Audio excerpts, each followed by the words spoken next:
gentlemen, and welcome to Fight for Our Freedom Radio, and I'm your host, Badbaby. And tonight we have with us Gill Boussard, and we are going to be talking about Planet 7X. And we are going to update you a little bit on some of the things that are happening right now in our world pertaining to the planet. So it'll be a very interesting show, but before we get started, and I also want to apologize for missing last week, but I have the flu, so I can't even believe I'm out here tonight. How are you doing tonight, Gil? Oh, I'm doing fine, and thank you for having me on your show tonight. Oh, we thank you for coming and sharing your knowledge with us. We're very excited that you're going to be with us tonight. One of the things that I really want to touch on to start off with is the fact that the Bible tells us to watch for the signs. I know you're down there in Louisiana, and I understand your state is under emergency right now because of the flooding going on. I hope you're doing okay. You're not in a bad area. No, we just caught the tail end of that storm where I'm at. I'm close to the coast, so it was most of the rest of the state that caught it pretty bad. Yeah, I seen this afternoon that the governor declared a state of emergency for your state. Yep, that severe flooding and winds. Are they bringing the National Guard in, Gil? I don't know yet. I don't have a cable TV, so I wasn't following it. I'll probably look at it after the show right here. Mm-hmm.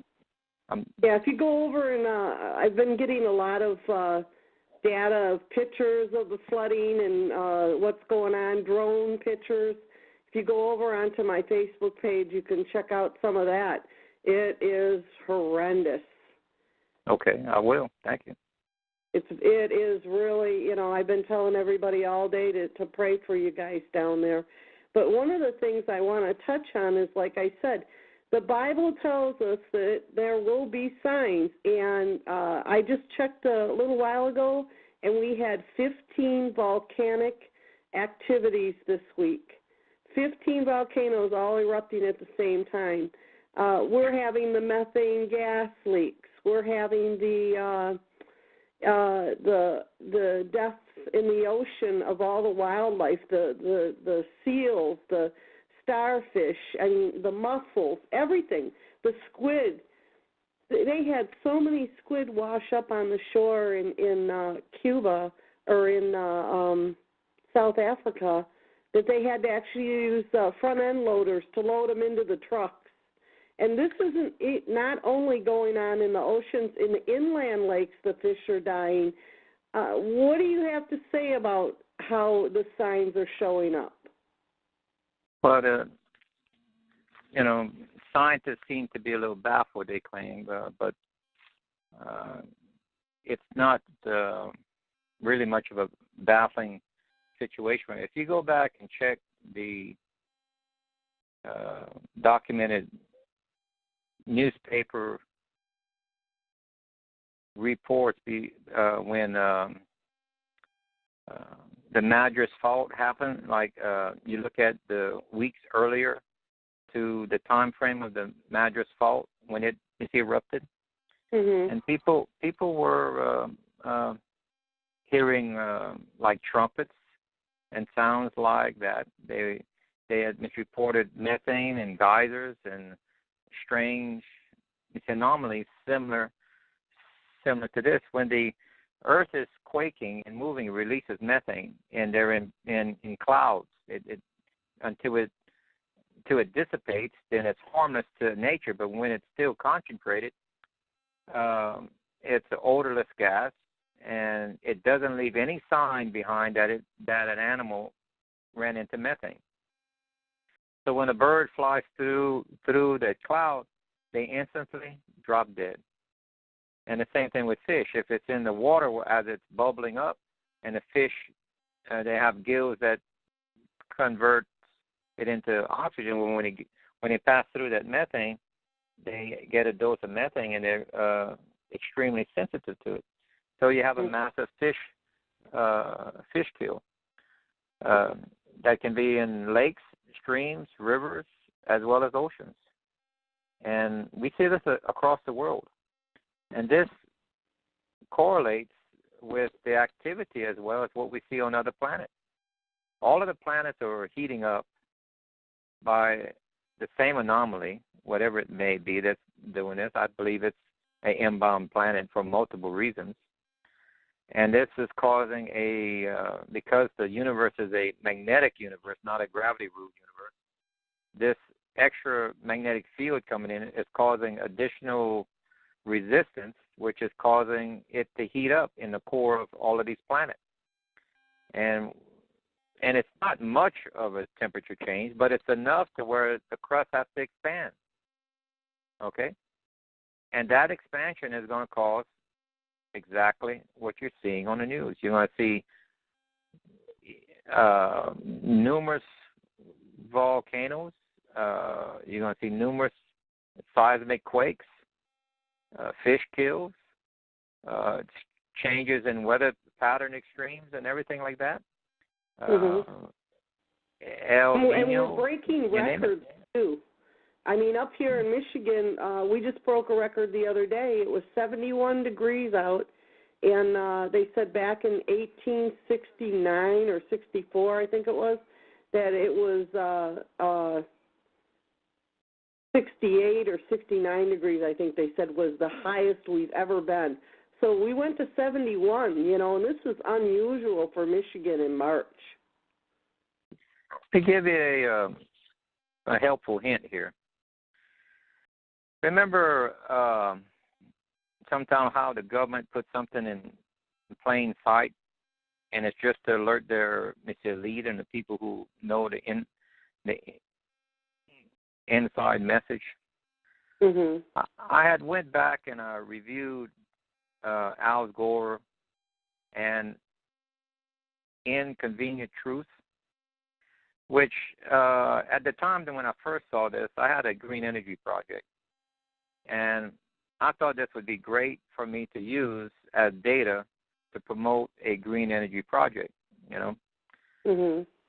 And so on my slide presentation, I was going to represent what he was showing in numbers, in mathematics, running down the math, but the math wasn't working.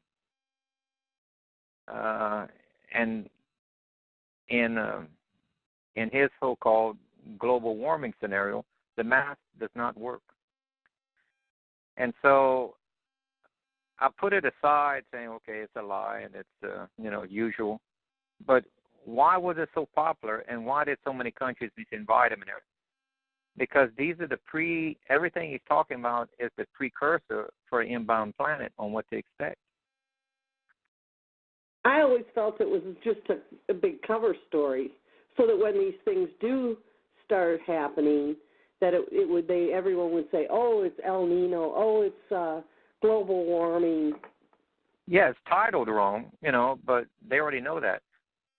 They're showing you what to expect as far as the circumstances on when this planet comes around and will dramatically affect our planet in these ways that he's stating in the DVD.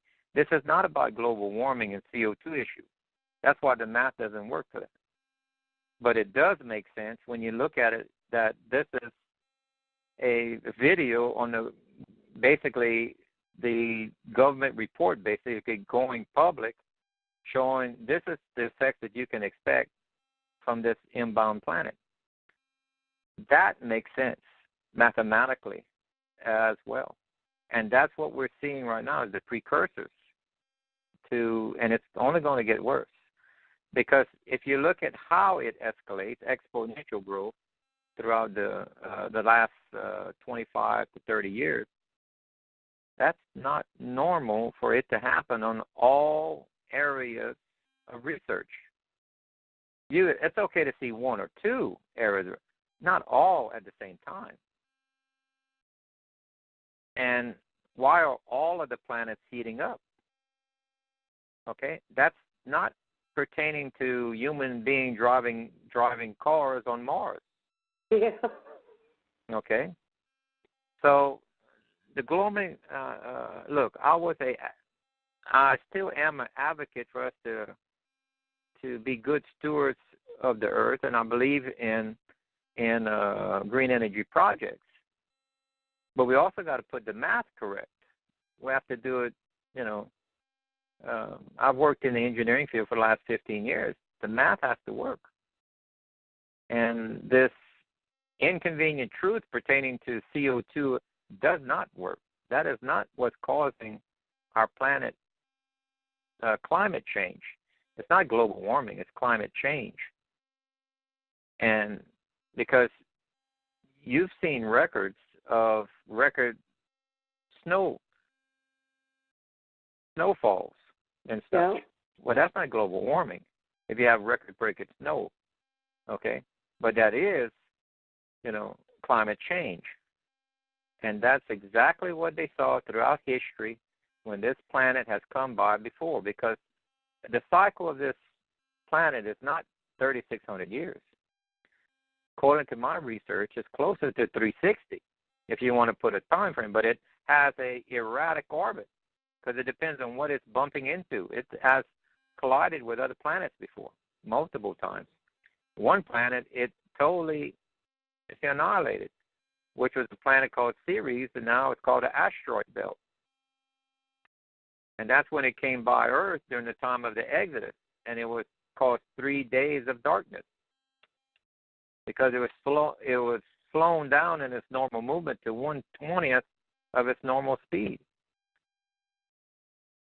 And that proves out in the science whenever we look back. See, the Chinese had a good visual, well, not just the Chinese, Korean, and Japanese astronomers documented this object in 1054.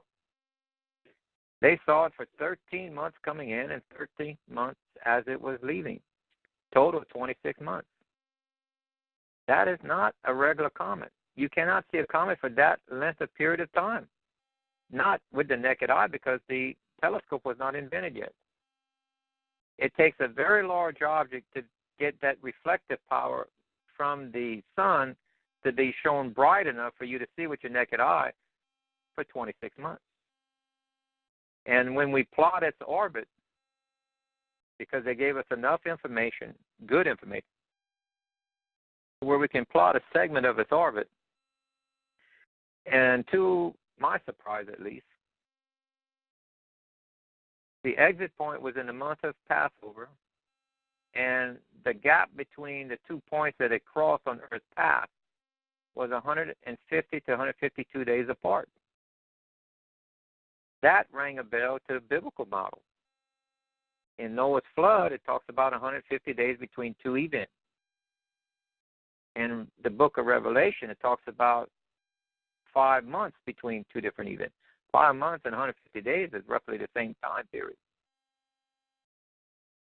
And for an object to cross Earth's path twice, not just once, most items may have one leg cross our path, and that's a rare occasion. This object, according to the Asian astronomer data, crosses our path twice. And it doesn't always pass close to Earth, but when it does, it has been documented biblically over 3 times. Earth is tilted 3 to 4 times. It tilts 26 to 28 degrees. And then it comes close to, when it starts to tilt back again, it comes close to its original position, but not exactly.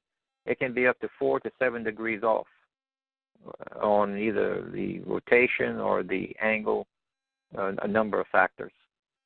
But I can document 3 to 4 cases that the Earth has tilted. Remember Hezekiah when the shadow went backwards? That was a clear indication the Earth had tilted.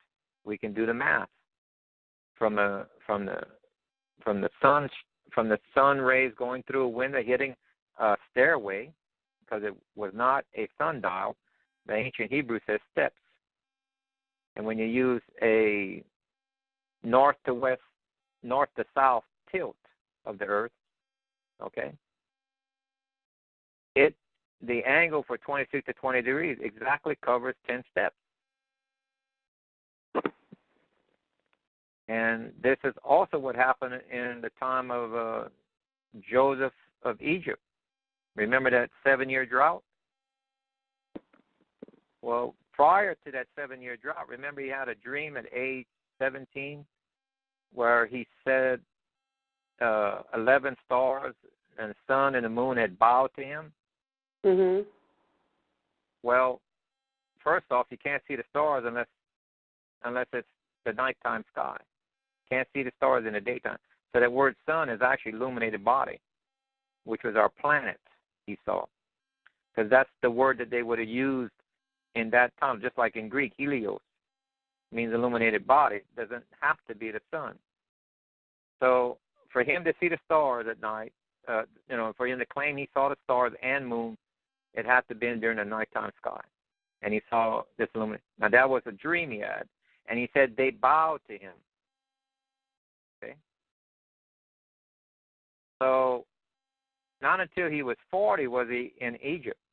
And in the mid of the drought, that we have what's archaeological find called the Nebra disk. When we take that Nebra disk and we analyze it properly, it shows an eclipse by a third object. It clearly shows the sun, and it shows a crescent moon to the right. And then it shows the stars. You can't see the stars if the sun is out, and you can't have an eclipse not with a crescent moon. It takes a new moon to make a solar eclipse, a total circle. They show the moon in a crescent shape to the right of it.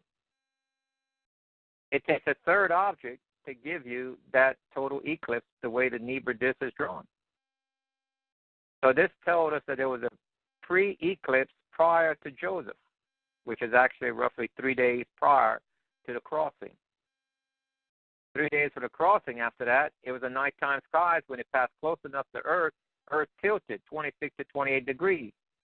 And when he's looking at the sky with the constellation Leo, Leo is 11 stars.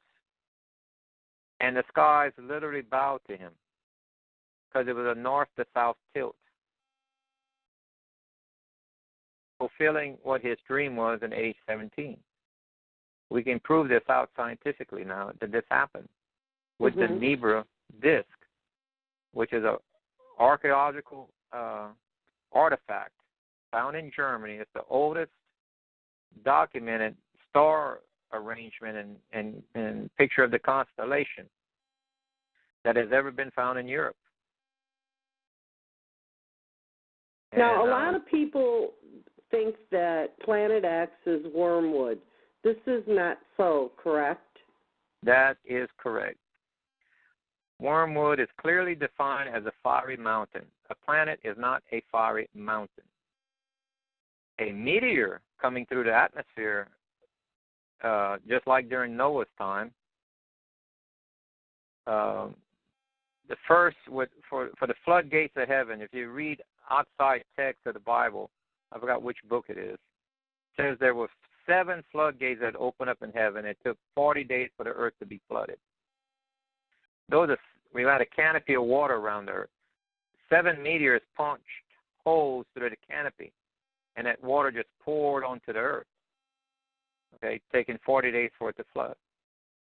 150 days later, he says, a great wind came over the waters.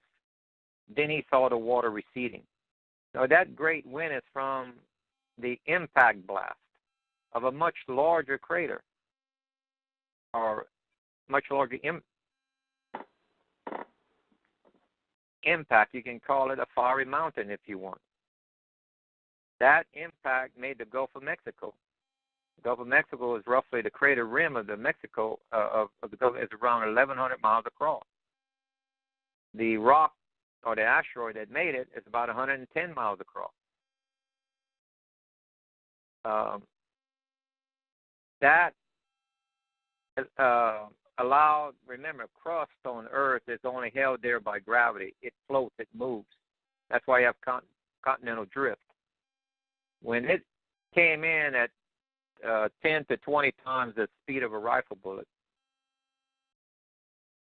71% of our continental crust on the backside of the Earth was ejected from Earth, which happens to be the same volume as our moon, which also happens to be the same volume as our oceans. So if you have a scenario that the whole Earth is flooded, where would the water go? Well, you got to dig a hole, basically, to make it go anywhere. So what do you do with the reserve material? Well, that's what the moon is. When it knocked off 71% of our continental crust, the water receded into that void, causing our oceans. And the material that came off of the Earth is what is the exact volume of our moon. Now, remember, that was Pangaea at the time of Noah's flood, because it was landlocked. It can't move. You only had lakes and seas. So if the Earth is molten and it's spinning, how can all the continental crust be on one side of the Earth?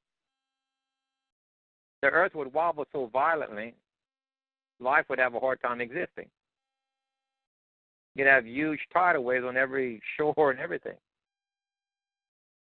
So after this blast, continents separated very quickly because the wobbling of Earth forced it to separate and break up. And what's interesting about that, the energy involved with such a large crater, it makes two levels of energy or heat. One from the blast itself, but then any large meteor hit of that type would generate a frequency that would cause all carbon molecules to vibrate so violently they would spontaneous combust. So you'd have insects, animal life, plant life, and human life vaporized into carbon. It would just incinerate them. And you have a ring of fire that would engulf the entire Earth. And the only way that you can have, because we have an existing crater, but they can't figure out what do you do with the heat issue. Well, at the time of the impact, the Earth was flooded. There is no heat issue. Absorbed. So the only way that such a large crater can exist is if the Earth was flooded. And the only way that you can have the flood waters recede is if you have crust removed for the water to recede. And the only way for life to exist during an impact is if the Earth is flooded. And the only way for life to exist during a flood is if they're on a boat. You have a logic triangle that all of these had to exist at the same time for this to happen. And it's self-evident because the moon is there. The moon does not have a core. The moon has 1/5 of gravity, and it has no magnetic field because it has no core. That means the moon was not made when the Earth was molten. It had to be made when it was dry crust. That's 71% of the Earth's dry crust right there. Now, how can we prove that even further? Well, some of the surveys they did with satellites shows the mineral content of the moon. The side that faces Earth is high in iron content. It's like the needle of a compass, always pointing towards the magnetic field of the Earth. That's why we only see that side of the moon. We don't see the back side of it. Well, through satellites, it shows where iron oxide is. Not iron oxide, rust on the surface of the moon. You can't have rust unless you have an atmosphere and water. And there is no documentation anywhere they can find that the moon ever had water or an atmosphere. Because in a vacuum of space, water would instantly boil and vaporize. So one of the things that I want to address tonight, too, is that there is such a large increase in the sinkholes. In fact, I just posted a story on my Facebook page today where a cemetery, where all the graves and the headstones are sinking. The graves are, you can see where the casket was, and it's just a big hole, like someone had dug the grave, but they're sinking. Well, maybe he was a bad person and he's heading to hell. I'm talking the whole cemetery is like this. You have to go look at this picture. It's one of the most bizarre things I've ever seen. And another thing that I had posted is that there was a river in Mexico. Overnight, the whole river disappeared. Yep. You see,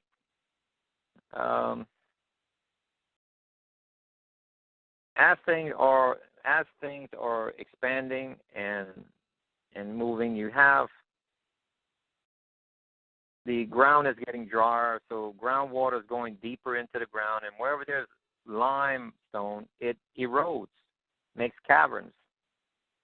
So this has been going on for decades. You know, these caverns have been made, but with the shifting of the crust, they're collapsing.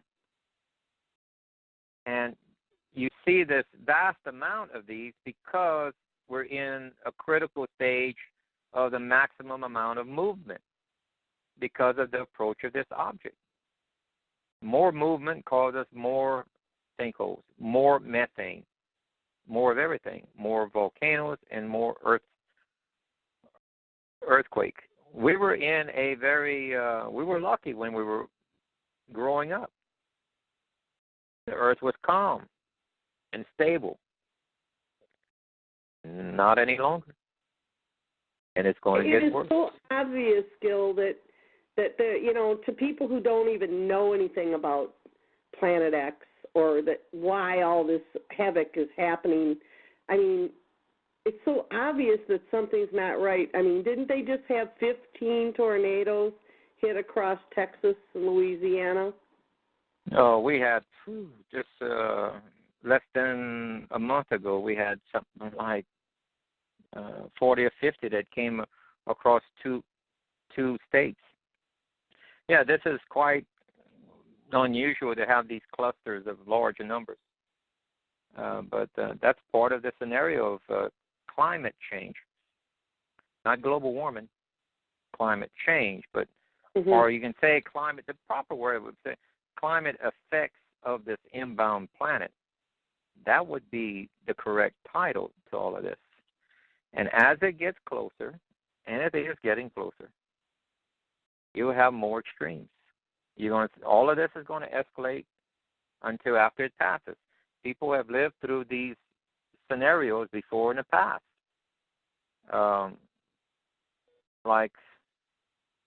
It passed twice during the Dark Ages, during the Black Plague time. That's part of the reason why they had starvation, because it causes, on average, a 7-year drought. 3.5-year drought coming in, 3.5-year drought as it's leaving. It's common throughout history. You see that multiple times in the biblical records.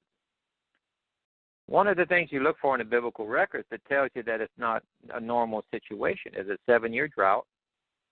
You look for a double eclipse. Double eclipses are impossible in the natural state. You cannot have a moon and a sun darken at the same time, because the moon is what causes the sun to get dark, and then the sun and the earth is what causes the moon to get dark. But you can't have them simultaneously unless you have a third object. Remember in Yeshua's sacrifice, there was a recorded, not just in the biblical records, but outside in multiple cases, there was 3 hours of darkness on the whole world. A solar eclipse only gives you a regional darkness of just a few miles across the band. it doesn't darken the entire Earth.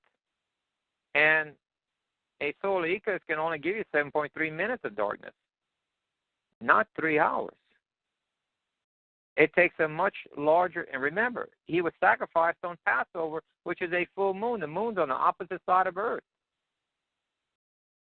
It takes a third object, many times larger than the moon, roughly 6.5, 6 to 7 times the diameter of Earth, to give you 3 hours of darkness. And the model works out perfectly. Using this Chinese overlay, when we put it onto the records, it duplicates the 3 hours of darkness exactly.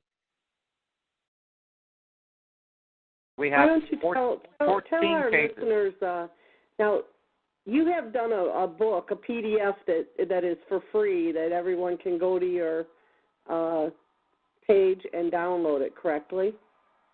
Right. If they go to www.planet7x.net, at the bottom there's a link to download a free PDF book. And what it is, it's a graphic representation of each event with the math and the models and what took place. There's 14 cases in the Bible, biblically, and also state some secular events afterwards, where, like for Constantine, the so-called cross in the sky that he saw was when a comet is staring at you. It flares. This is exactly the time that this thing passed. This has actually happened to be the exact time when Christianity was formed, because it put them through hell, and they thought that they were being punished, so they changed over. The pagans changed over to Christianity in part, not completely. They still held on to a lot of their customs and traditions, but that's where the switch happened, was when this object came around. You have there's multiple cases that it's. Keep in mind, the ancients didn't have a model of a plasma universe. This is something only in the last 10 to 15 years that we've got the data. In fact, 15 years ago, if we tried to do these calculations pertaining to the Bible using a gravity-ruled universe, it wouldn't work. But when we use a plasma or magnetic universe model with the data of the Chinese, luckily we have this, or the Asian astronomers, we have an exact match. And I mean more than once. Put it this way, remember where the Earth slowed down by 12 hours in Joshua's long day? Scientists used to laugh about that. Mm-hmm. They say, well, if Earth stopped, you'd have mile-high tidal waves. Yeah, if it stopped all of a sudden, you would. But that's not what the records are showing. That's not what the data is showing. It says, as he was going into battle, finally the moon and stars, and that stopped. When you run the exact model that we got from the Asian astronomers, and you see, because remember, the tail of this planet, just like a comet, points opposite of the sun. So when it gets in between us and the sun, now the tail is pointing at us. We're entering the tail, which is plasma. It's not ice particles. And it's 7 times or more larger than the diameter of Earth. So we're covered from top to bottom easily. Now the energy from the sun that goes to our north and south pole, that goes into our core of Earth, that causes us to rotate, starts slowly getting cut off. We have that energy going into the north and south reduced by 4.5% to 5.5% compounded hourly. And guess what you happen to have when you get to 24 to 48 hours later? You get a completely stopped Earth within a 24 to 28 hour period. It's going to happen again. Remember in Revelation where it says the 4 angels stopped the winds of the earth? You can't have the wind stop unless you stop the rotation of Earth. And it's because Earth is going through the plasma tail again. And that's what's causing this. And when Earth is enveloped in the plasma tail, you have the aurora of the aurora borealis from the north and south come all the way down to the equator. And it's super thick.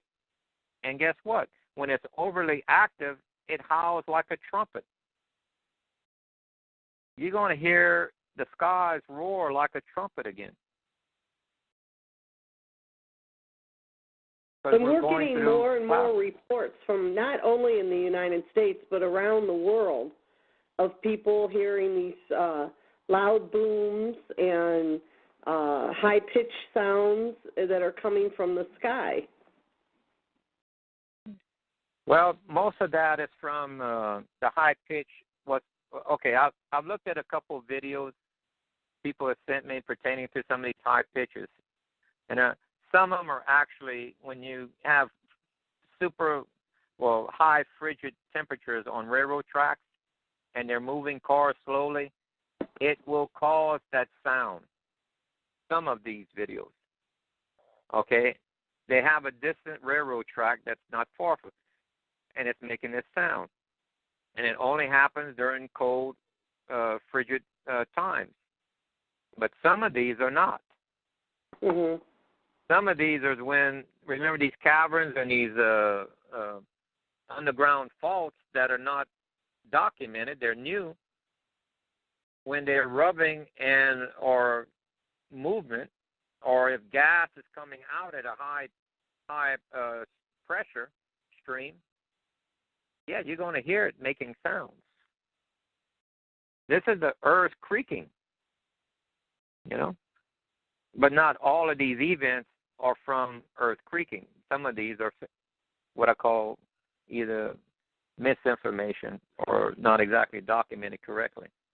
Well, we just had an event up here in Michigan where the news covered it, and there was a large boom, and it actually shook the foundation of homes. Some of the homes had broken windows.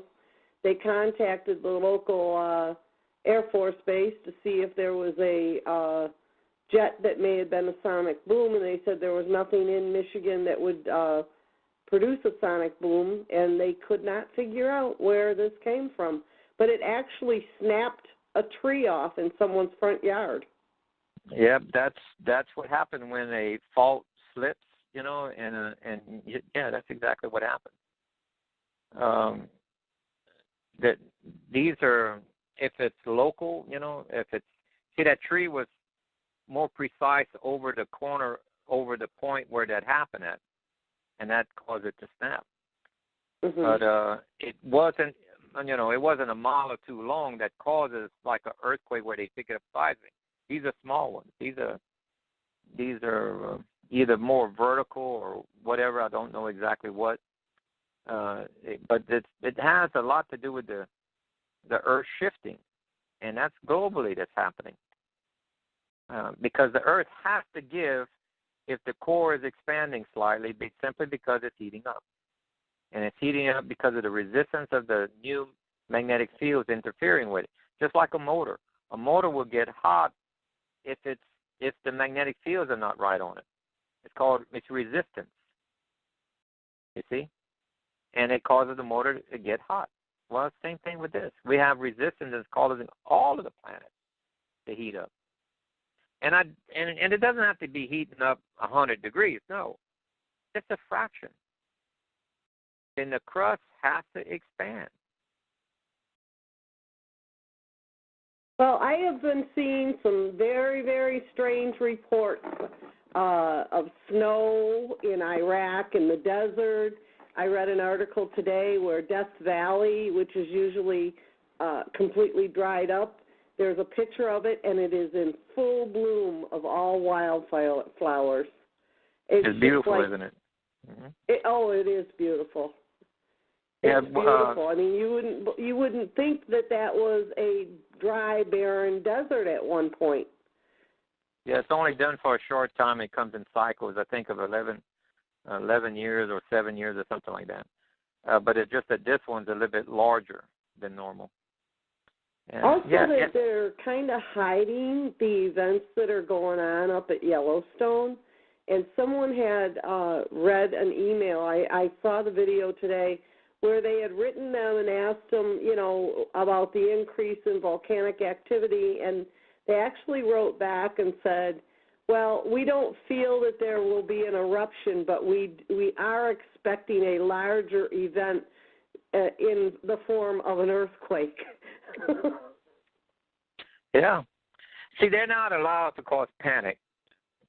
Matter of fact, the USGS, I can literally show you their past records and where they are at present. And they, and where the years overlap, they are recording it differently. Mm-hmm. They're not recording either the size or the frequency of earthquakes the same way as they did in the past. They're showing less of them, even for the same documented period of time. They're altering the data so the public does not panic. And you're going to have to rely more on what your ears and eyes are seeing than official government reports, because they're starting to alter them over the last, close to 10 years or so. They've been altering them, maybe a little bit more. They're killing the buffalo, too. Did you see that? No, I didn't see Yeah, I that, posted that on my page, too. They are actually killing the buffalo, and it shows a front-end loader picking them up by their head and dragging them away. Well, they're probably because scientists can't go in there and monitor and put their equipment without the buffalo destroying their equipment, or destroying the person that's trying to read the equipment. So they need, that tells you how, what would be a good word? The emphasis on data is so important now. It's more important than the wildlife that they're there to protect. I kind of think it might have something to do with the food chain. I think they don't want those animals to be available to anybody that survives. Well, if it's remember, there's buffalo in other states. If you get some other reports in other states of the same way, then that would be more likely. But I would think because it's in Yellowstone, that it's not the likely case. I think it's because of the equipment and the data, because buffaloes are dangerous. You can't get by them. They'll kill you if they can. Yeah, I know. I saw one attack somebody once. And then as far as of equipment, they'll go over there trying to brush themselves with it, and they'll damage the whole piece, So if scientists want critical data and more monitoring stations, then, yeah, they got to do something about the wildlife in whatever reasons or whatever their reasons for. But I think it's that. I think that's why. You can't have. Remember, you also have to monitor.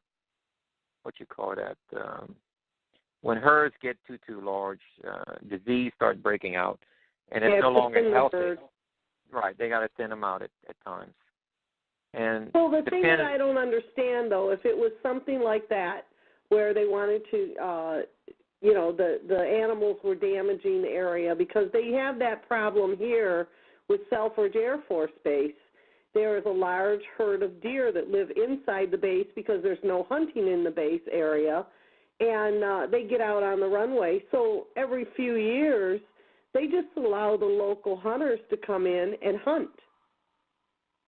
So why wouldn't they just do that instead of killing these animals, dragging them into a big hole and burying them? That's a valuable meat that could go to homeless shelters. I mean, it kind of doesn't make sense. Probably because it's a tourist attraction and visit. It wouldn't exactly go hand in hand with hunting. Yeah, but still, even after they have killed them, they could still give that meat to the local shelters. They could. That would be the more sensible thing. But since when does the government do anything sensible dealing with the public? It's only sensible when it's dealing with itself. Okay? Like all the benefits and everything, those benefits are only for themselves, not for the public. Anything dealing with the public, they mismanage. Anything dealing something for their own family and themselves, it's top of the line. They're polar opposite on the efficiency, and And you can't have that unless it's purposely done that way. You can't have polar opposites like that unless it's purposely done like that. It's intentionally. So if you look at like I said, I'm a person that looks at data, and you just can't cherry pick your data. You got to look at it straight across, all the way across, as many samples, and don't cherry pick the data. I see a lot of people on the internet cherry picking their data. Don't do that. And then they come up with jilted results. There is, and I'd just like to tell you, viewers, there is no known sighting of this planet in the public realm at this time. No valid sightings. What you do see is sun flares and sun dogs. If you go to Wikipedia, they'll give you a few examples. They give you about 7 or 8 different examples. There's even more than that on what a sun dog looks like. It's a mirage. A mirage is supposed to look real. But the difference between a mirage and something real, it's real. You can focus your telescope on and get close-up pictures of it. And I don't mean just zooming in on a digital. No, I'm saying surface picture. You see details like we see the surface of the sun or Mars, or you better see some sort of recognition that this is a new planet. You don't see that, and you're not going to. It's not here yet. And it's not going to look like a sun, because this object has passed close enough for a magnetic field to tilt Earth. It's a planet. It is not, like some people say, a mini solar system with multiple planets. No, that's not what the Chinese saw. That's not what the biblical people saw. None of it says this as far as data goes. You have fictional characters that say this and people who are running with it, but no, nothing in the real data. It points to a mini solar system, that so-called sun. What you do have is a planet that has a elliptical orbit similar to a comet, and it's bigger than Earth. And this thing has visited us multiple times before. And that's what got NASA worried, because they sent the Pioneer and Voyager probes towards it. That's another thing. When you reverse the science on where they sent the probes, and calculate the amount of time that it takes for an object to reach the sun, from in 1992, where the Pioneer and Voyager probes were, it takes 24 years to reach the sun, an object. Well, that's 2016, 2017, approximately. When you whenever you reverse engineer where they went and where they went silent on it. And that's what was the reason why they sent the probes to start out with. You can read multiple articles saying they were looking for the 10th planet or 9th planet, whatever you want to call it. And they thought it just had a circular orbit around the sun, just like most of us. So they weren't worried. So they're printing the data out, the calculations and everything until 3 of the probes triangulated the position and tracked it for over a year. They came to the startled reality that this thing was coming at the sun. It had an elliptical orbit like a comet. That's when they went silent, in December of 1992. And there was no more information, no one was talking about it after that. And yeah, so, I remember that. We have a guest on the phone that would like to ask a question. Sure. Welcome to the call, Arizona. You'd like to ask a question this evening? Yes. Hi, Gil. Howdy. I'd like to know, is there any kind of an ETA as to when this planet is going to be hovering in on us? I can only give you an estimate, but I can't give you until we have a sighting. Oh, and by the way, what is your name? My name is Kathy. Okay, Chassie. Using the Voyager and Pioneer probes and using the overlay of the Asian astronomers that gives us its entry and exit, and they match exactly where they sent the probes, okay, using that orbital path and using a point of reference where they made contact with it. Now, it can't be any shorter than 16 years. It can be longer than that. So from year 2016 and older, it can be that.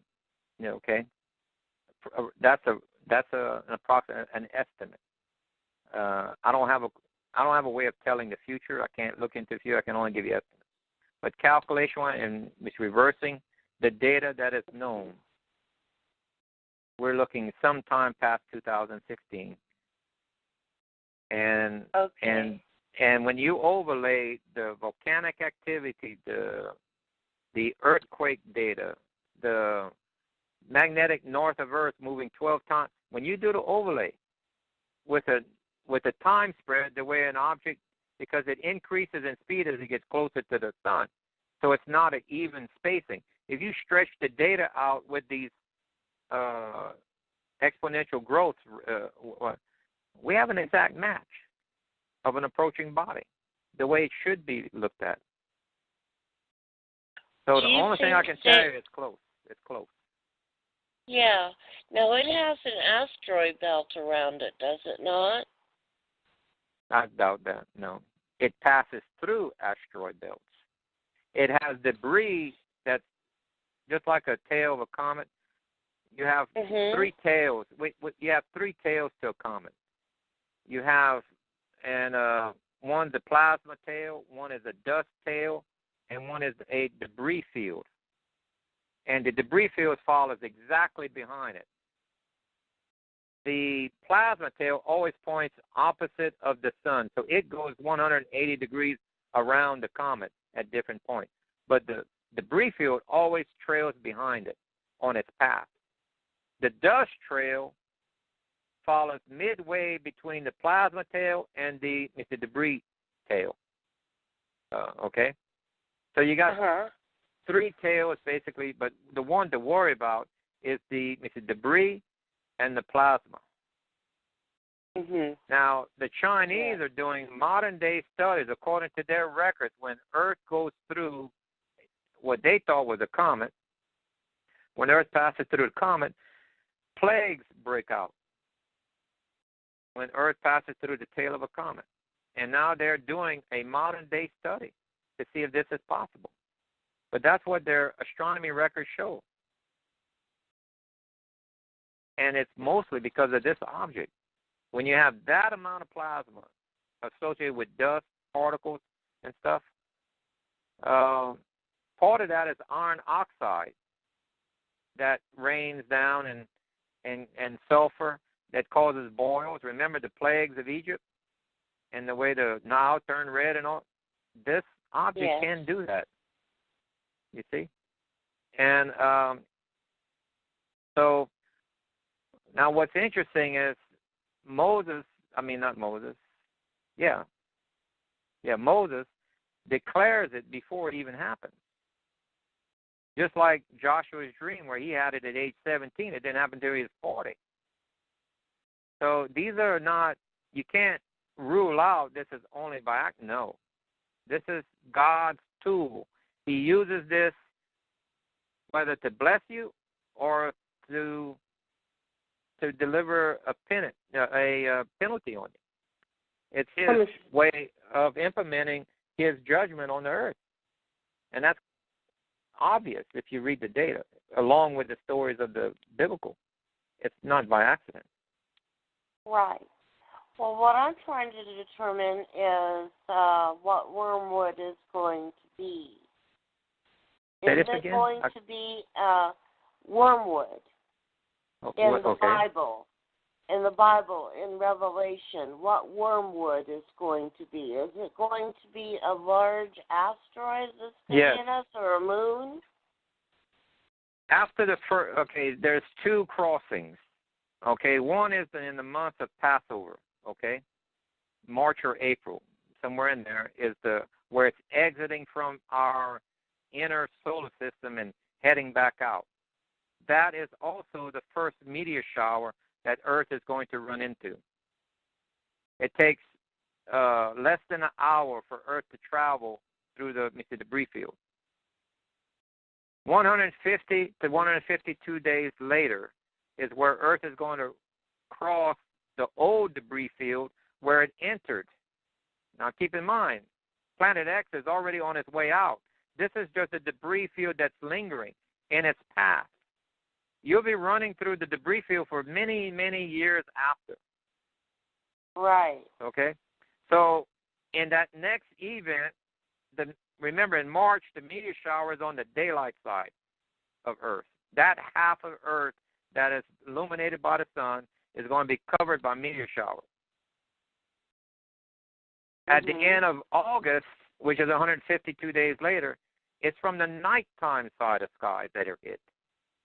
And that's when one of these is the size of a fiery mountain that hits Earth so hard that Earth wobbles like a drunkard, like a hut in the wind, and that every mountain and island is moved. Okay. Remember Noah? Remember Noah? What she's getting at, Gill, is this meteor being brought in with Planet 7X? Yes, it's following in the debris field, trailing it. You're going to have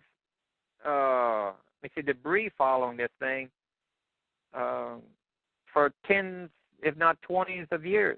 Okay, like every time Earth goes through September, it's called the Leonid meteor shower.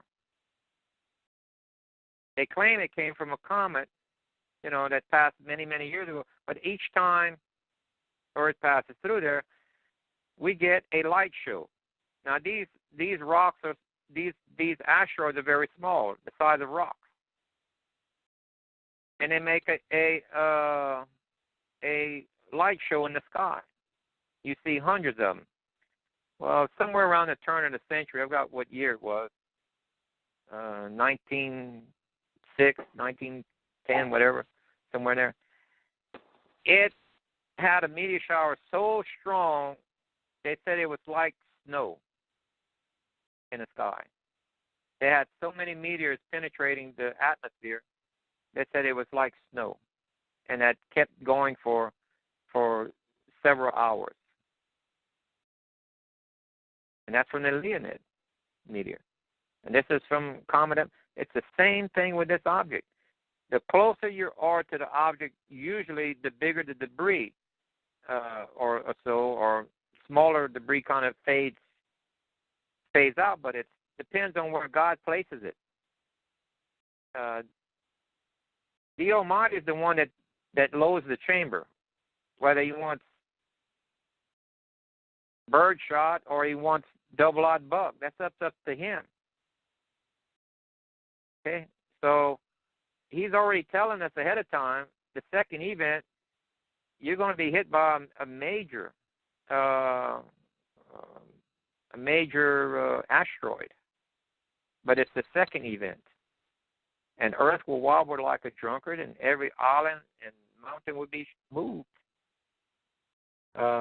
If you read the details, the sequence of events are scientifically correct in its order on what the model shows. So how did people 2,000 years ago that had no knowledge of this science get that correct? It's impossible. Yeah. Because this is a viewpoint from space on how Earth is rocked like a hut in the wind, and and everything. Since when did they have satellites? Yeah. There is multiple confirming knowledge points in the Bible that's advanced knowledge. That's only for our time period, and they were already stating it correct.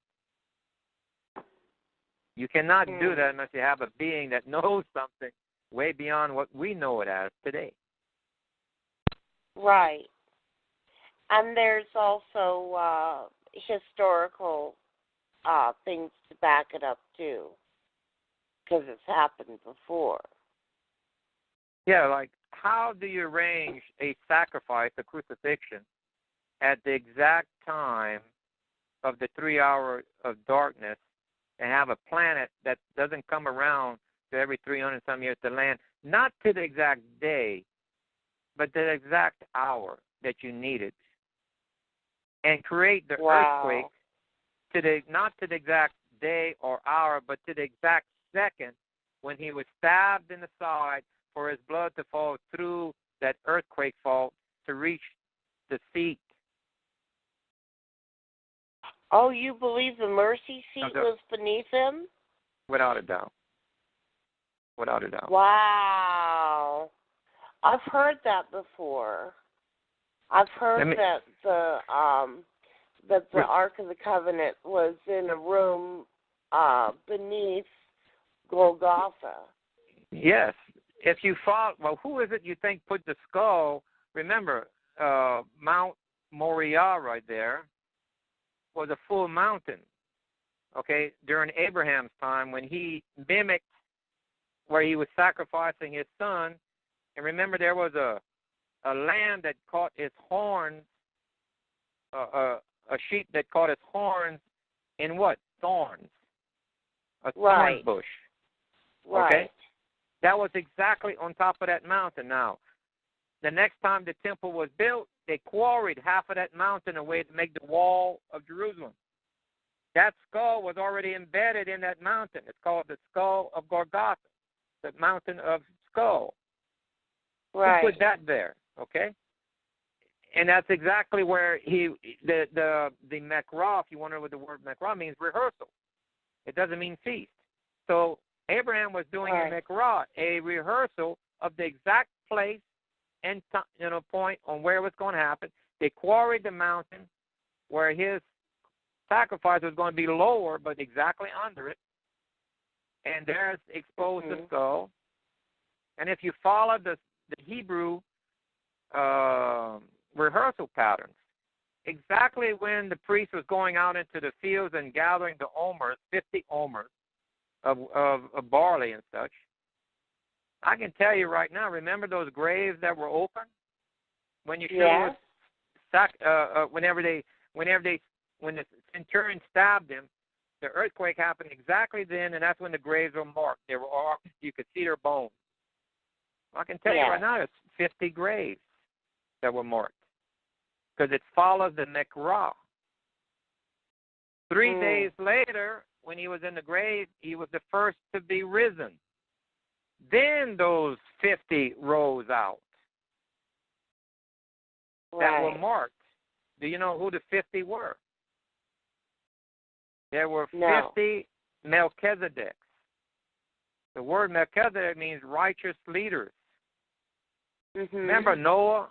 Noah was I think it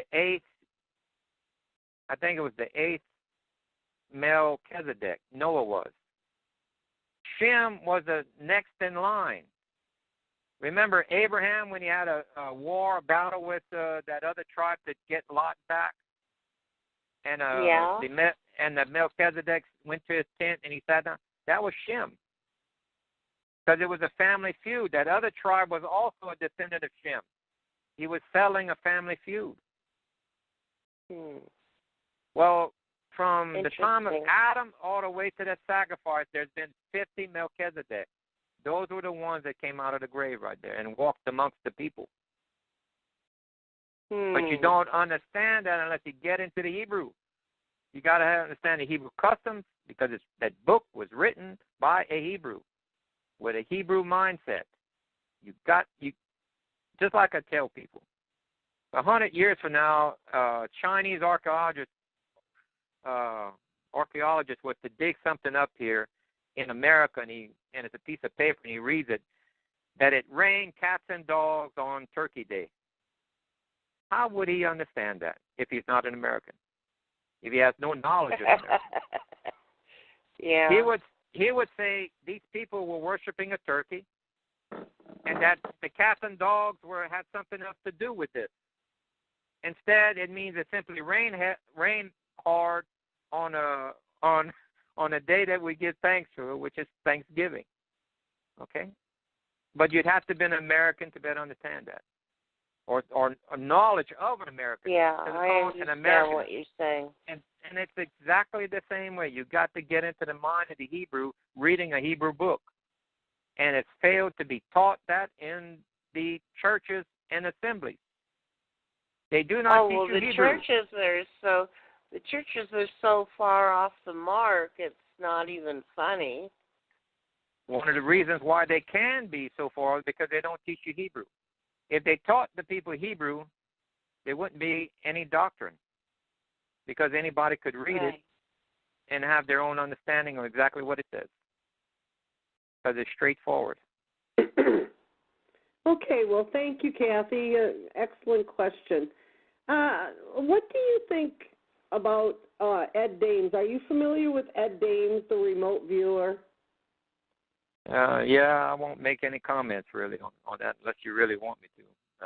Well, I don't. He just says that, after the I heard him on Coast to Coast one night, and they were talking about, he calls it the kill shot, and that they have remote viewed this.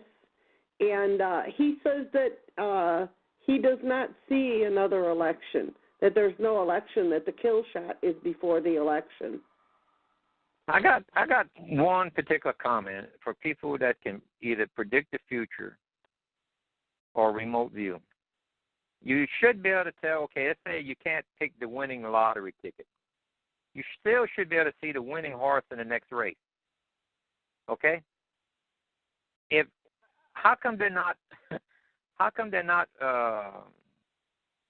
every racetrack and gambling casino should be out of business right now if they were really good at what they're doing? And that's my comment on that, Mm-hmm. Just because you can hit a target 1 in 10 or 2 in 10 does not make you an expert at it. That's just common odds. You're going to get something right eventually, And just like if someone came to me yesterday, I have a feeling tomorrow there's going to be a great earthquake somewhere in the world. Guess what? You're probably right. We got so many of them today, it's incredible. Yeah. Okay? So how clairvoyant does a person, or how predictive power does a person have to be able to make that claim right there? No, I mean, that's why I try to stay when making comments from these topics. Remember, like there's some people out there that claims the flat earth theory. You're going to be the first one to ever mention it on the air. And I get I've read a little bit about the flat earth. I don't buy it. Yeah, I get way too many videos. Even if I took a non-skeptic viewpoint, which you're going to send me some, I'll take a look at it. Look, they have one that shows Chicago should not be seen because it's 60 miles across water, because you do the calculation. You know what they failed to calculate? If you go to Google Earth and go at the Sears Tower and measure the base, it's 650 feet above sea level. And at the other point, it's also high. Therefore, the curvature of the Earth is nil. You better see it over the curvature of the Earth. And it gives 3 or 4 examples of that. The same reason. Yes, the Earth is not perfect like a glass ball. It's up high and low. You got to compensate for it. Then there was another one that showed, okay, we take a city in Europe, and we're going to go and we're going to fly from Europe to South Africa. And we're going to take the same distance and go to a South American city. Then we're going to go on the airline's website and see how many hours it takes to fly equal distance. So one is 11 hours, the other one is 5. They said, see, the Earth is flat. I said, no, the Earth is spinning. Therefore, you just proved the Earth is round and spinning, and that you say Earth is stationary and only the sun is revolving. But you just proved it solid that the Earth is spinning. Because if you're going to South Africa, from Europe, Earth is turning, away from you. Where if you're going to South America, you're going, the spin is opposite, therefore shortening the distance, and vice versa. So that's why one leg is shorter by half and the other one is twice as long, because the spin of the Earth is taking you longer to compensate for. It's either helping you or it's increasing your time of travel. Because they don't know how to apply. They only apply one factor instead of just multiple factors affecting what they call a flat Earth scenario, because they fail to take in the whole science. They only take part, and these people are giving presentations to people as if they're authority on it. Yeah. They would not like me in their audience very, very long. They'd probably kick me out because I would debunk them in a heartbeat. And people are swallowing this hook, line, and sinker, and it's a shame. It really is. They need to do the math. What is it, Gill, that do you feel we have to look forward to what's going to be happening? More superstorms? Explain to us what you feel that's going to be going down the pipes. Well, you're going to see seasonal changes. Like right now in the Netherlands, summer came 6 weeks early. Things started to bloom. It's only going to get worse. You're going to see it where it may affect, let's say, winter comes early and it leaves early. That means that farmers put the seed in the ground at the wrong time. It doesn't germinate or doesn't have enough time to come to a yield. You may see a food shortage. That would be the most extreme, not counting the drought. And you see how our pattern of rain and heat have extremes? Before, when we were growing up, it was kind of averaged out. You didn't have so many extremes. These extremes, extreme heat and extreme rain, like the extreme heat could dry out the seed in a plant and kill it. The extreme rain could wash the soil off the seed and expose the seed, and it dies. This also affects nature, where if they're rearing a young, the food is not present to raise the young, or the young can't handle that extreme weather change. Well, we've seen some of that in Texas with the extreme cold this year, and the snowstorms that they didn't expect actually killed a lot of the cattle. Correct. You're going to see more of this. Now, I think we'll only have another year because we put the word out where the direction it would come from Sagittarius, and it would be on the ecliptic whenever we first see it. We did not see it this year. There was no valid sightings of Planet X this year whatsoever. So now we're moving on to next year. We'll start in December because we know the exit is in March. We'll start looking for it around the mid of December all the way to next March or April. If it's going to show up, it will show up during that period with the naked eye. You won't need a telescope. Mm-hmm. And the government has a way of cloaking. I don't remember Ronald Reagan when he gave a speech to the UN where he said if we had some outside threat of Earth that was that we would put our differences aside and unite to cope with this outside threat. I think he actually said if we had an alien invasion is what he said. Well, if you change he said maybe we need something like an alien invasion to make us all put our differences aside and get along. Well, the word like means, but if we had a real one, which was this planet, and we had to unite the technology and our resources to get through this. I believe that he was remember, they're approaching a subject openly, but with a different, title to it. Remember, right after that, there was the Star Wars agenda. Yeah. That was lasers in space. Well, yep. I show on my YouTube channel. It's a bonus 2 on Planet X. It shows how the government can take lasers and bend light. They can cloak an object.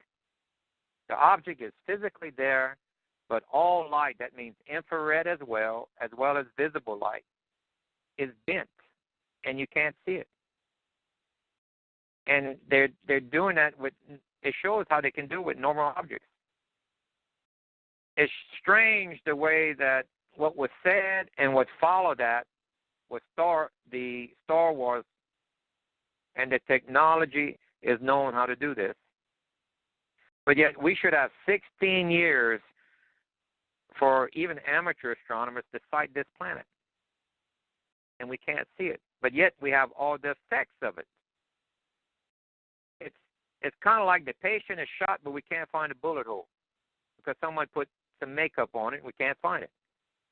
But yet the patient is dying. Well, that's what we see when you study Earth's situation. She's not literally dying, but she's showing the aches and pains of something wrong. To have these, there's more than one way to diagnose. Right now, if you look at what's going on, it diagnosed we have an inbound planet, whether we see it or not. These are exactly the signs that we would expect, because we have outside signs. Look, the magnetic north of Earth is moving 12 times its normal rate in the direction of the south of the universe. And I don't mean polar south. That is not south of the universe.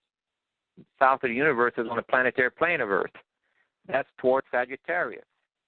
That's exactly where this object is coming from, and that's exactly where our tilt or our magnetic north is going to. That direction, at 12 times its normal rate. Now, if anybody can explain to me how CO2 from cars can interfere with the magnetic field of Earth, I'm all ears. But it doesn't happen. It takes another magnetic field to interfere with another magnetic field. And that's exactly what we see.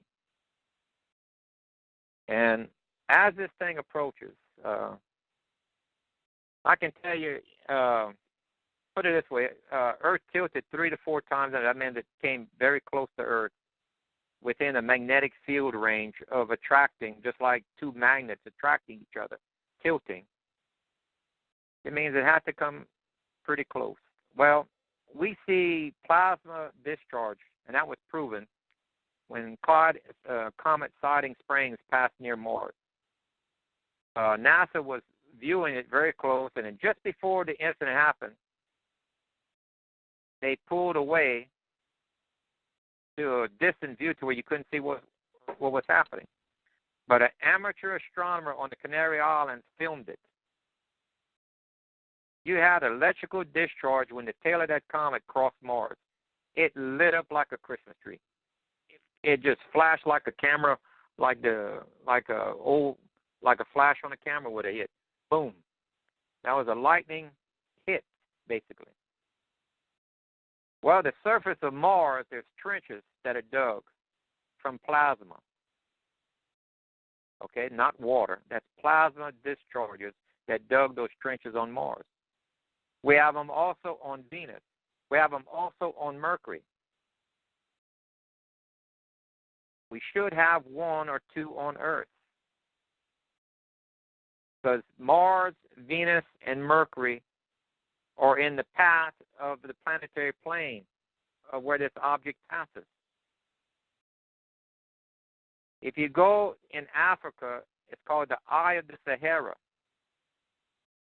It's a 30-mile crater. And it's been tested. It's not a meteor crater because it's not concave, and it doesn't have the fingerprints, the necessary minerals to tell us that that was a meteor impact. It was not. It proves that it is not that. It has multiple rings towards the center, and it's 30 miles across. It's a plasma discharge crater. A lightning bolt around 30 miles across from this planet hit that area right there. That is a plasma discharge crater.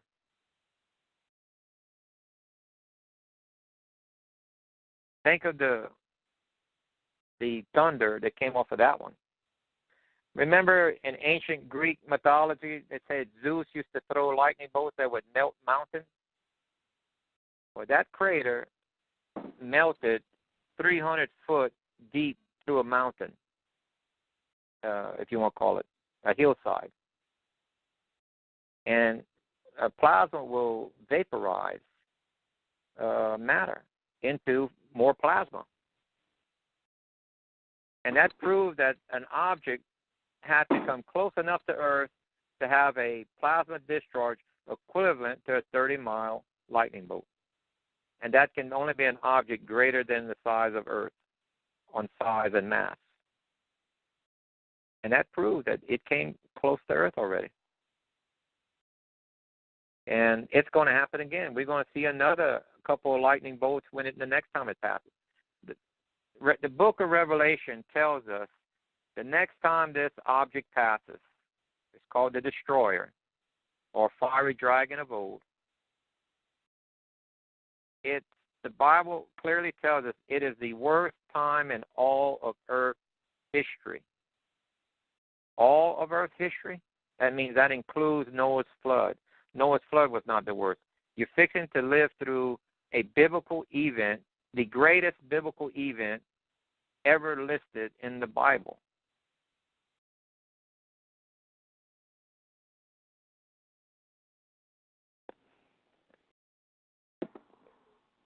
So what do you advise us? You say, Gil, that we possibly have about a year. What would you advise us to do for the next year?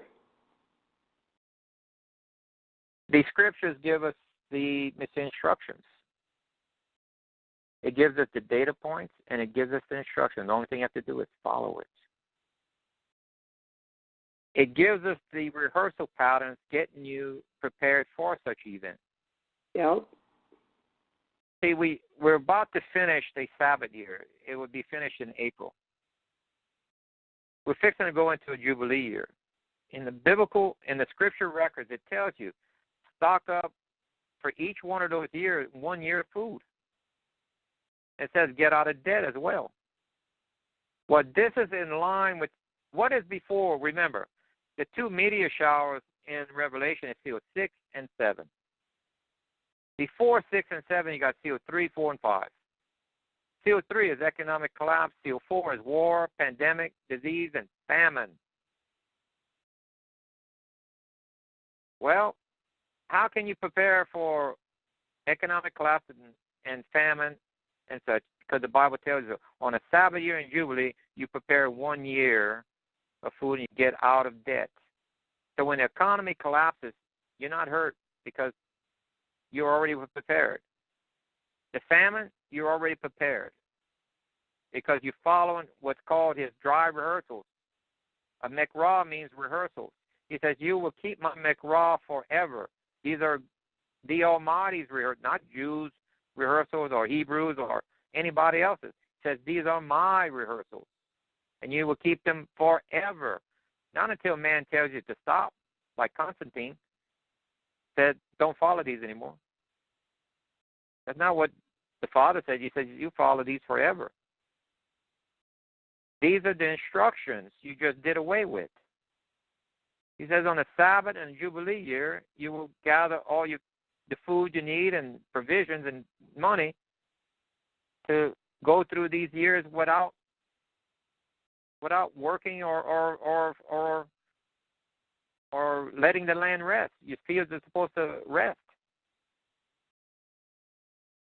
Okay? Well, I really do believe that people should buy food now while you can, because I see so many signs that the food industry is being attacked, and In fact, I just saw a video the other day where the guy was down in San Diego port and said that usually the port is full of ships, and they're coming and going all the time, and there were only 2 ships down there.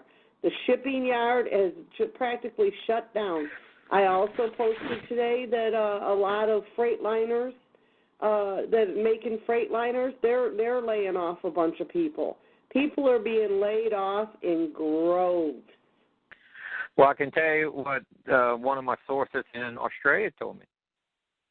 She had a family member that worked for the dock side, okay, which were offloading these container ships in there. They were the vast majority was told to go home and take 30 days unpaid vacation. They were told to go home for 30 days unpaid. Okay? And then they'll reevaluate whenever it comes back probably, but they didn't tell them that. But that's what they did. They sent them home for 30 days. They didn't lay them off. They sent them home for 30 days. And we're going to go through economic, the Bible tells us so, and you better bet your bottom dollar it's going to happen. And you better bet it in a way that you get yourself some provision, because the Almighty told you so, not me. The Almighty told you so already. It's written in His book of instructions. That's what the Torah is a book of instructions. Read it someday. The instructions are there. All of these points I'm bringing out are data points.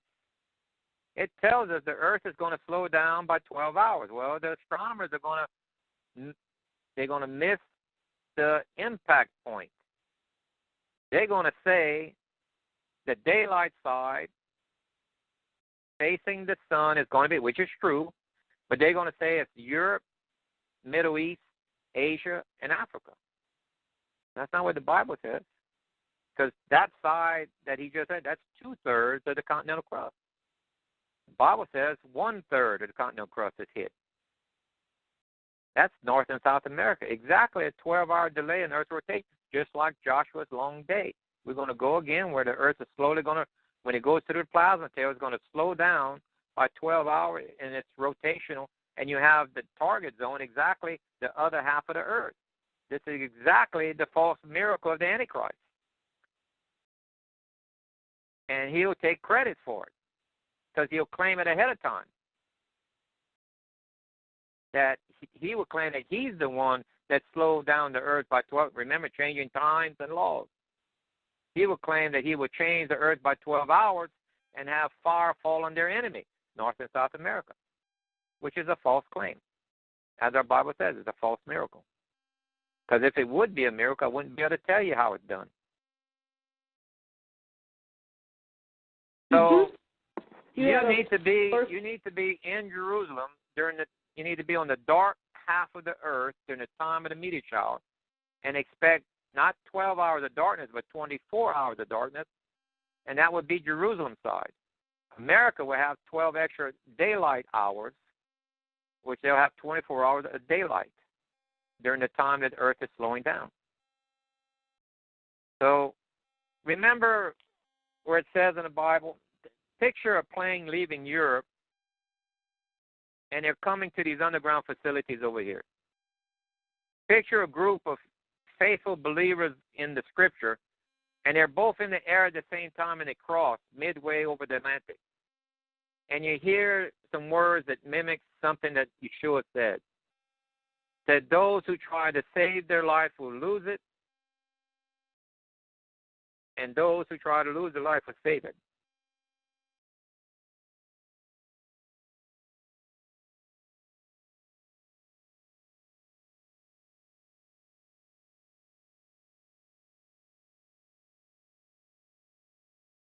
You see, the data is real. It's our understanding at times that's flawed.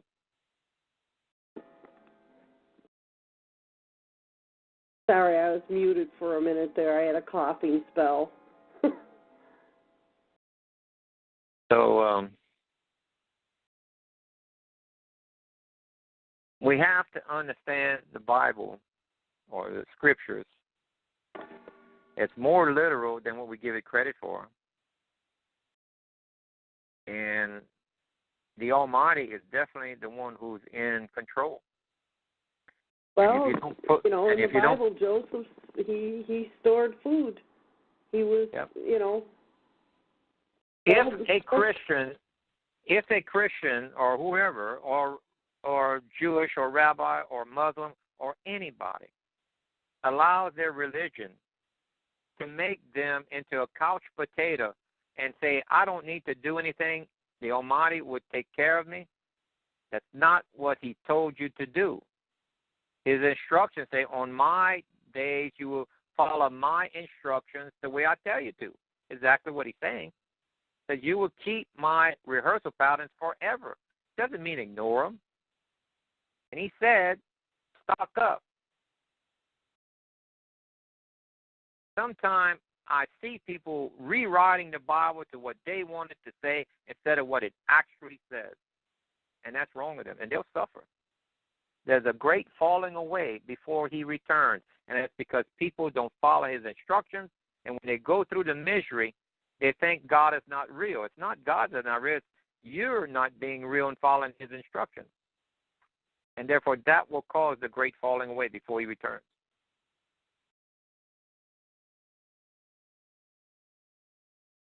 Well, I think we see a lot of great falling away right now with the way everybody's worshiping Satan.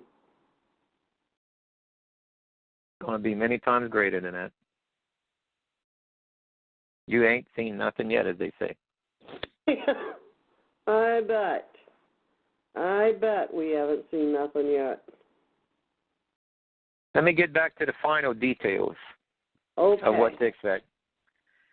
As Earth is entering into the plasma field, the sun will go dark and the moon will darken, and we're entering, and you see the aurora borealis come to the equator like thick as soup. It'll howl like a trumpet, and that will happen for about 24 hours.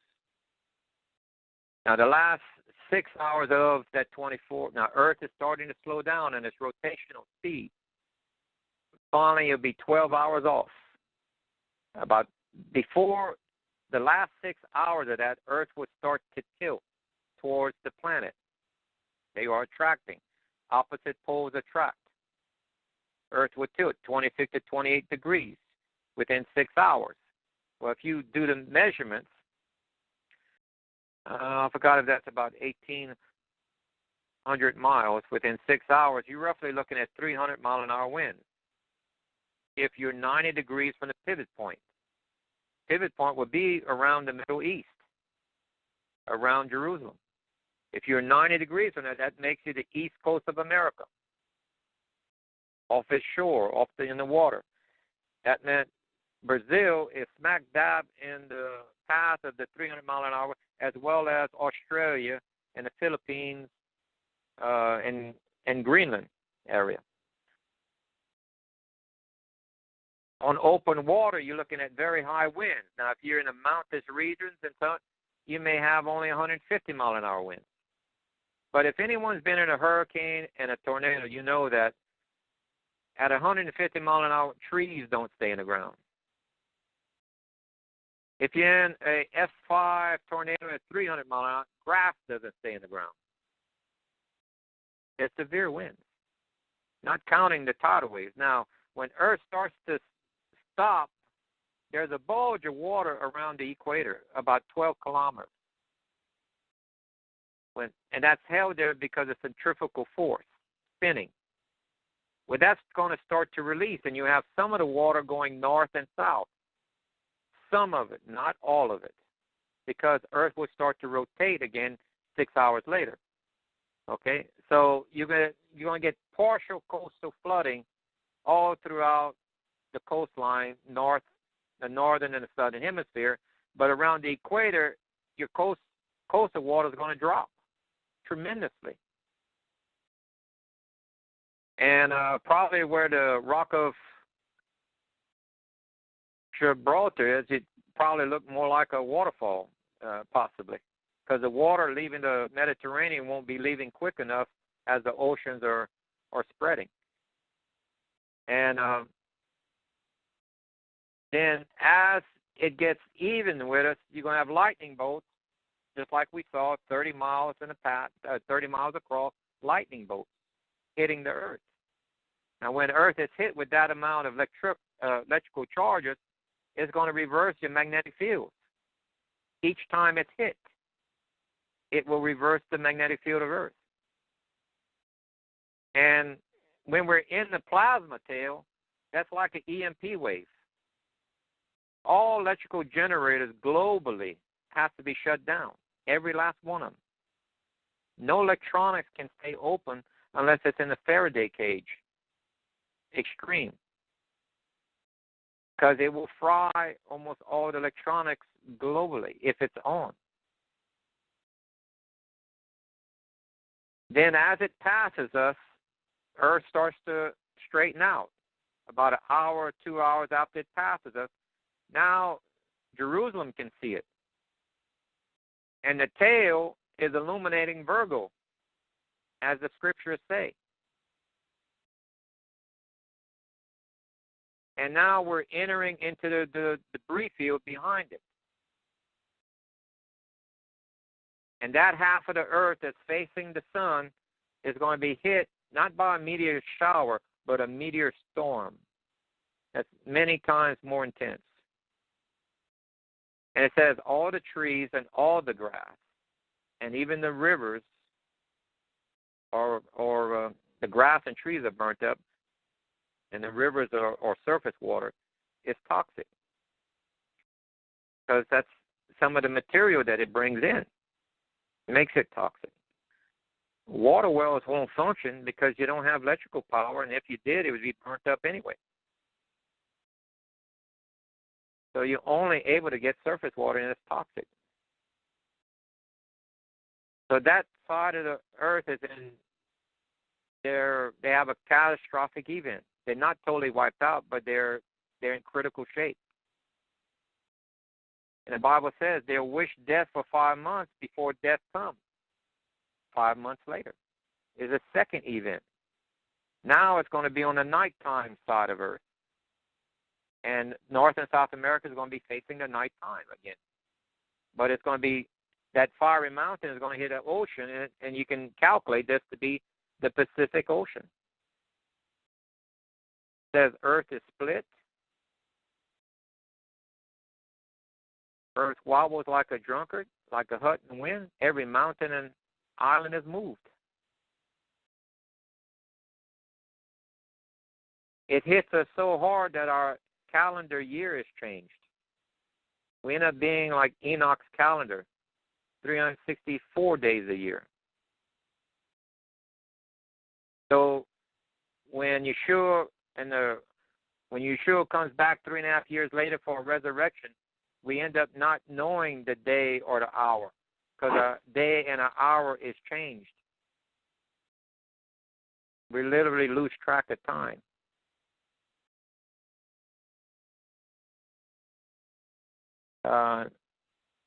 Remember also, all of these sequences match a true model. The sequence of events are correct. It doesn't disprove it in the model. It lines up with it, exactly what it's saying. You have to be at the right point in time. In Joel chapter 2, verse 30 to 32, he tells you need to be in Jerusalem on Mount Zion for his return. The two witnesses are going to be there probably 3.5 days earlier. And you'll be able to ask them any question you want. They'll create healing, great healing. But you've been taught that you can be a couch potato and you can be anywhere in the world. There's two taking away. The word rapture is not in the Bible, and there's two defined differently taking away at two different time periods. One, at the beginning of this, you have to be at a specific place and time in Jerusalem on Mount Zion during this time frame. There's a 24 hours of darkness. Mid of that darkness is when he brings you to a place of safety in the wilderness. It says a remnant is brought to in the wilderness. Well, wilderness has never been defined as heaven, and remnant has never been defined as the entire body of believers. These are the ones who follow his McRaw, his rehearsal patterns. Second taking away is 3.5 years later. You can be anywhere in the world, and all believers are taken. The dead are first, and then the living, and you go to heaven. But he says, very few you be left.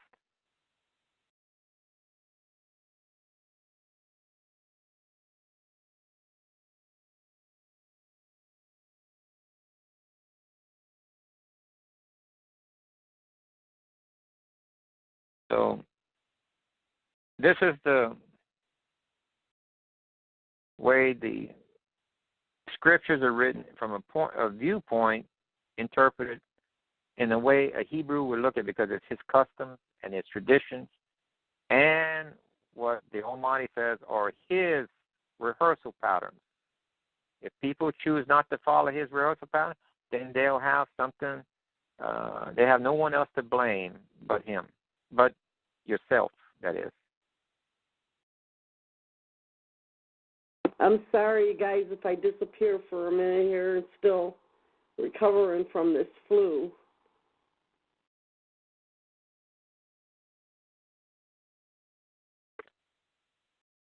I didn't even think I was going to come out here and do this show tonight, but I'm here.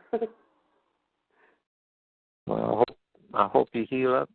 I hope the Almighty blesses you. Thank you.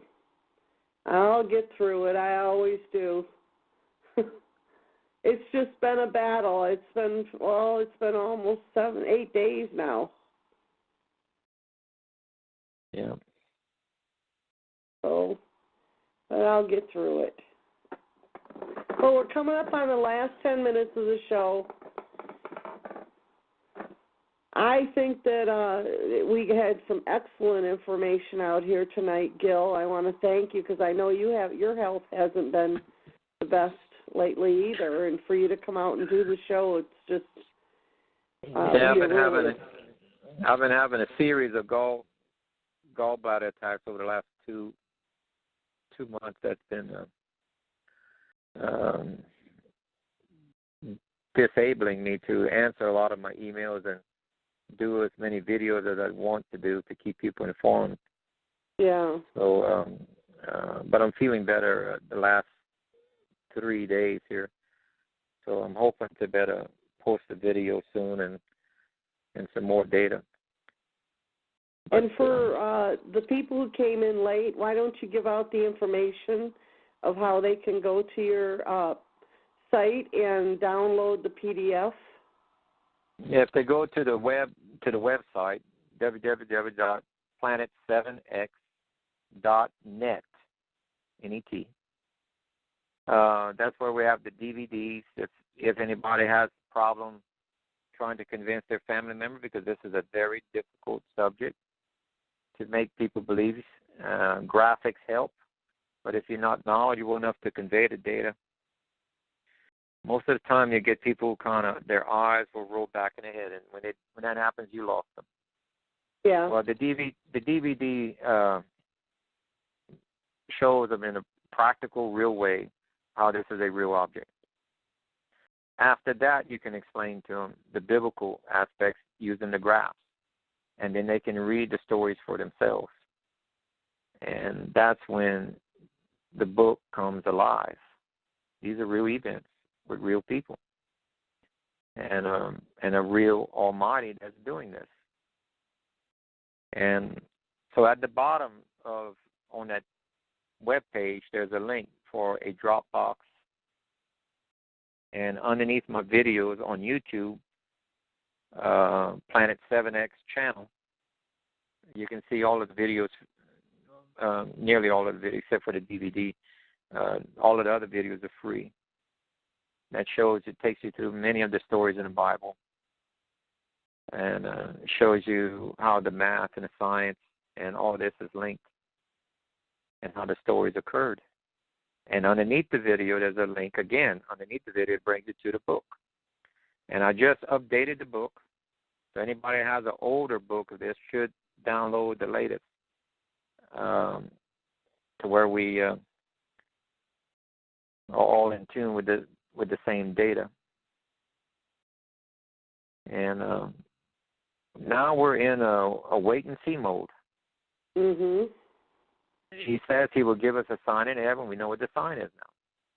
But before that sign appears, you have to see economic collapse, war, famine, and pestilences. Expect those.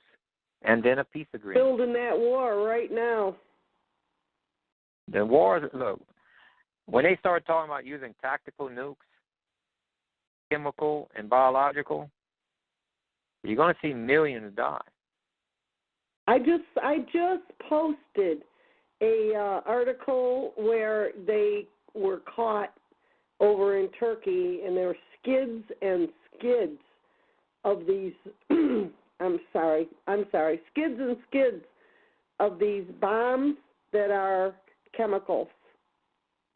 Right. Supposedly the U.S. just bombed the factory that was making mustard gas in a powdered form for artillery shells and rockets. Well, it's strange when they said they bombed them, they didn't name how many people they killed with it. Usually they'll give a fatality, if they're actually doing bombing. The other question I'd like to ask is, where did they get the high-tech equipment to make it into a gas, into a powder? You also need to have the powder in micron form for it to be airborne from an artillery shell. Otherwise, you wouldn't get any range from it. So you're talking about sophisticated equipment, and how did they get that? Yeah. Okay. We know that we're supplying the rebels over there.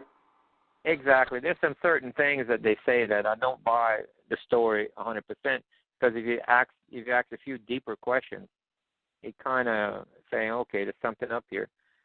Remember, like when Iraq supposedly took two towns or a town, I think Mosul, from ISIS? Mm-hmm. I found that very funny. They didn't parade one captured prisoner or show how many dead bodies, nothing.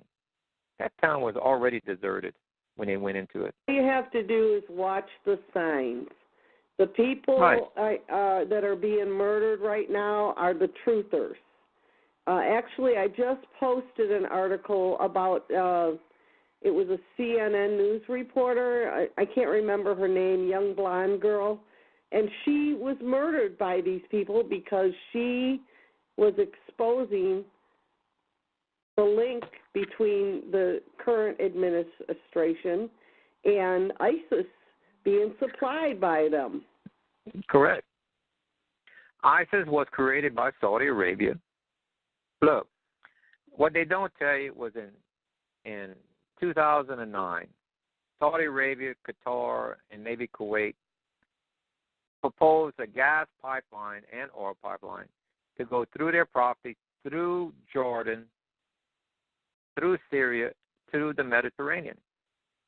Everybody approved it except Assad. Assad said, no, we're not doing it. Assad went to Russia in 2010 and proposed a pipeline for them.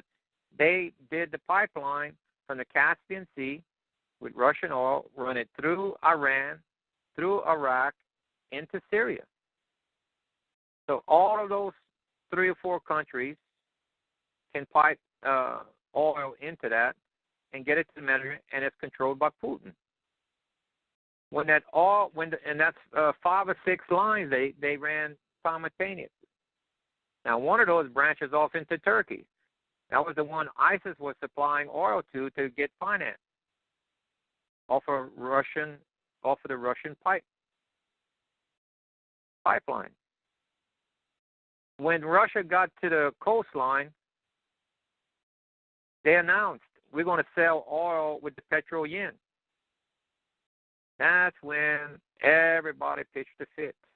That's when Saudi Arabia created ISIS with the blessing of the U.S. and Turkey and all of them.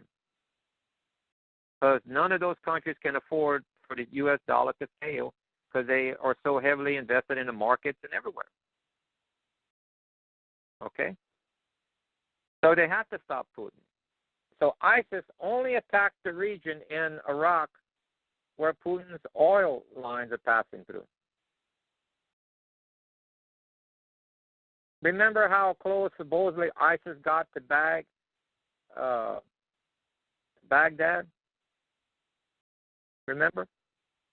Yes. Isn't it interesting they took down the green zone? They don't feel threatened by a bomb or anything.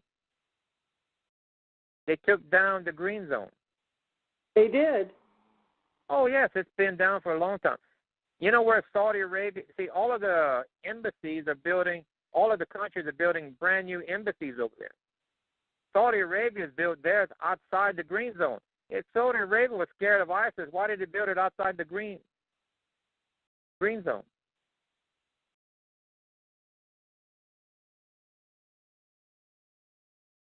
The data doesn't match the press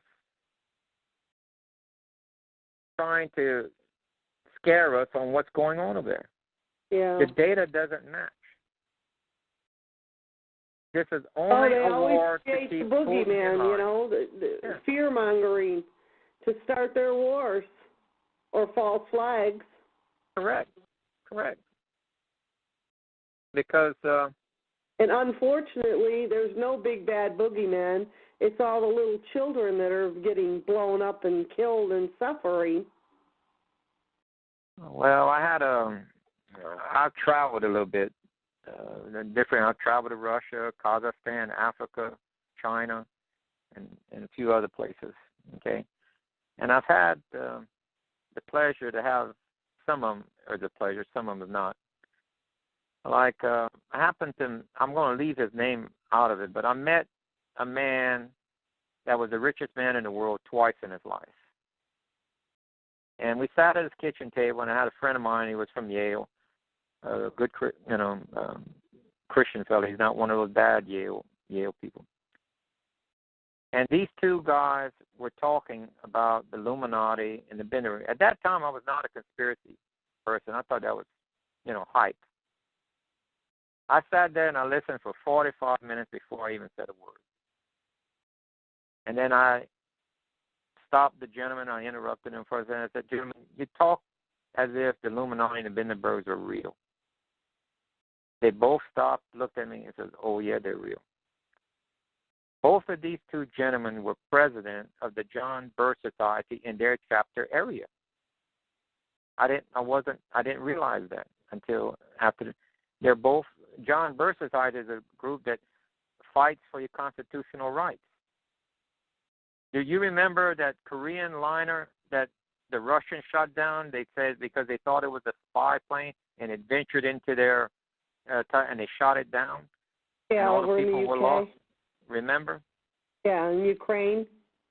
They shot it no, down no, in the Ukraine. no. Later than that, many years later than that. It went over the water and it crashed. And if you look back, the first shooting down, the Russians shot down this plane over Russian territory, not over the Ukraine territory. It was over Russian territory. And it was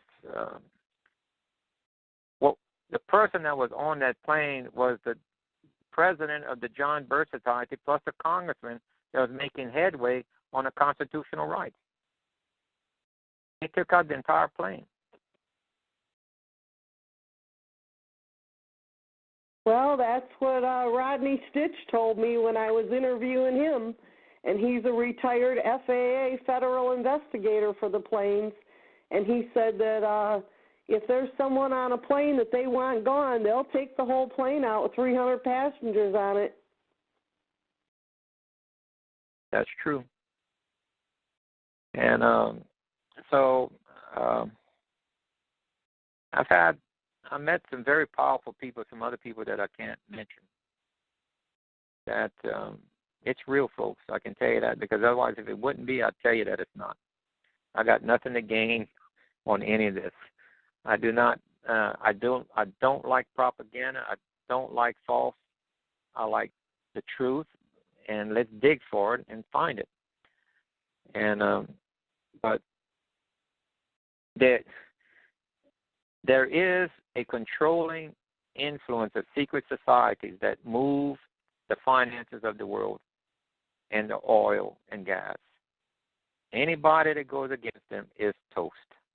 whether you're president of a country or not. Just like Libyan leader and just like Assad that went against him, wanted to start the petro-yen, he won't last. They will continue, and they don't care if they have to destroy the entire country. They will take him out. Yeah. That man is a marked man. And so that's why the Messiah has to come. We reached the point where the average free person cannot get his own food, have his own freedom, and speak his own mind anymore without them stepping in the way, let's say. So the Messiah has to come back. He said he would get that bad, and it has. It has. Excellent ending. Well, I want to thank you so much, Gill, for coming on, and we made it right up to the end. We've got 1 minute left, airtime, and I appreciate all your information, and I hope you also get better with your gallbladder. We'll keep you in our prayers, and okay. I hope to have you come back, and maybe we can update on what's going on with current events. Well, if anybody wants a group conference, like a presentation for a group or large Bible study group or assembly or church or synagogue, and I'll be more than glad to go over the data and presentation to show you how the science and God's hand is interlinked. And it will be also in Revelation. He's opened the book and showed us the data on what to expect. And it's real. Okay, Gill. Well, thank you so much, dear, and you have a blessed evening, and we'll be talking to you soon. Thank you for having me. Good night, and good night to your audience.